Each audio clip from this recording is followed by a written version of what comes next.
আমি এখানে 2 কাপ ময়দা নিয়েছিলাম আর হচ্ছে 2 টেবিল চামচ ইস্ট দিয়ে আর লবণ দিয়ে কুসুম গরম পানি দিয়ে এটা গুলিয়ে রেখেছি। সেই সাথে হচ্ছে একটু তেল নিয়েছিলাম, তেল দিয়ে আর চুলার পাশে রেখে দিয়েছি। তারপরে এরকম ফুলে ডাবল হয়ে গিয়েছে। আর ঢাকা দিয়ে অবশ্যই 2 ঘন্টার মতো রেখে দেবেন চুলার পাশে। আর যদি খুব দ্রুত করতে চান তাহলে চুলার মধ্যে একটু গরম পানি দিয়ে তার উপরে এরকম স্টিলের বাটি দিয়ে আপনারা ঢাকা দিয়ে রাখতে পারেন, দেখবেন একদম 10 মিনিটেই হয়ে যাবে ফুলে। আর এখানে হচ্ছে কিছু আমি মাংস ফ্রোজেন করে রেখেছিলাম। তো এরকম কিছু মাংস যদি ফ্রোজেন করা থাকে তাহলে দেখবেন হঠাৎ কোনো গেস্ট যদি আসে তাহলে তাদেরকে আপনি করে খাওয়াতে পারবেন। যে কোনো সময় মাংসটা বের করে রেখে দিলেই যে কোনো একটা আইটেম করা যায়। এই শিক কাবাবের ভিডিওটা আমি অনেকবারই আপনাদের সাথে শেয়ার করেছি বন্ধুরা, কিভাবে এটা আমি ম্যারিনেট করি, কিভাবে ফ্রোজেন করে রেখে দিই, সব কিছুই আমার ডিটেলস দেওয়া আছে। আর মাংসটা যদি আপনাদের অনেকেরই আছে যে নরম হয় না, একটু পেঁপে বাটা দিয়ে দিবেন চোকলা সহ, তাহলে দেখবেন আপনার ঘরে যে কোনো উপকরণ থাকে সেটাই দিয়ে দিবেন। আর যদি একটু বাইরের মতো করে খেতে চান তাহলে একটু বারবিকিউ মশলা দিতে পারেন। আমি এই মশলাটা আসলে ঘরেই তৈরি করে রেখে দিই।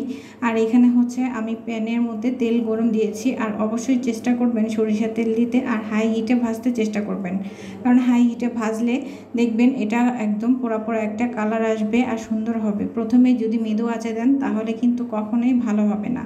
আর এইভাবে আমি এক এক করে সবগুলি ভেজে নিচ্ছি। আর অবশ্যই আপনারা চেষ্টা করবেন এভাবে আগে থাকতে একটু ম্যারিনেট করে রাখতে, কারণ এটা ম্যারিনেট হতে একটু সময় লাগে, এই জন্য অবশ্যই ফ্রিজে একটু রেখে দেবেন। আর আমি যেহেতু ফ্রোজেন করে রেখেছি তাই এখন খুব ঝটপট করেই এই খাবারগুলি বানিয়ে নিচ্ছি। আর সেই সাথে হচ্ছে বাটার নান তৈরি করব। তো আরেক দিকে হচ্ছে আমি এটা ভাজতে দিয়ে রুটিগুলি সুন্দর করে বেলে নেব এক এক করে। আর যে কটা রুটি বেলে নেব খুব ভালো করে আমি ময়ান করে নিচ্ছি।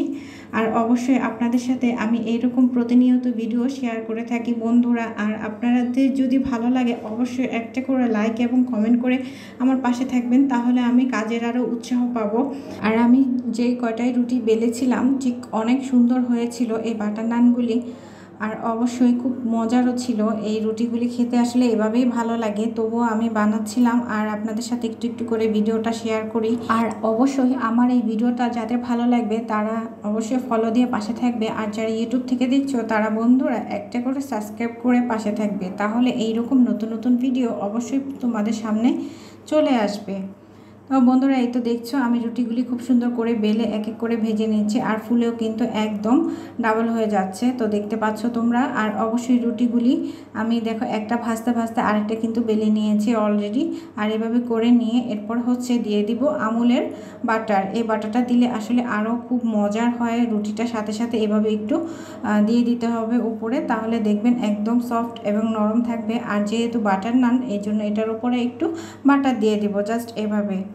তো বন্ধুরা তোমরা অবশ্যই ভিডিওটা দেখে তোমাদের ভালো লেগেছে, আর যদি ভালো লেগেছে অবশ্যই সাথে সাথে একটা কমেন্ট করো। কমেন্ট করলে আমি বুঝতে পারবো। আর আমার সবকটা রুটি কিন্তু অনেক সুন্দর হয়েছিল বন্ধুরা। আর এতক্ষণ যারা সময় ধরে ভিডিওটা দেখলাম তাদের অনেক অনেক ধন্যবাদ।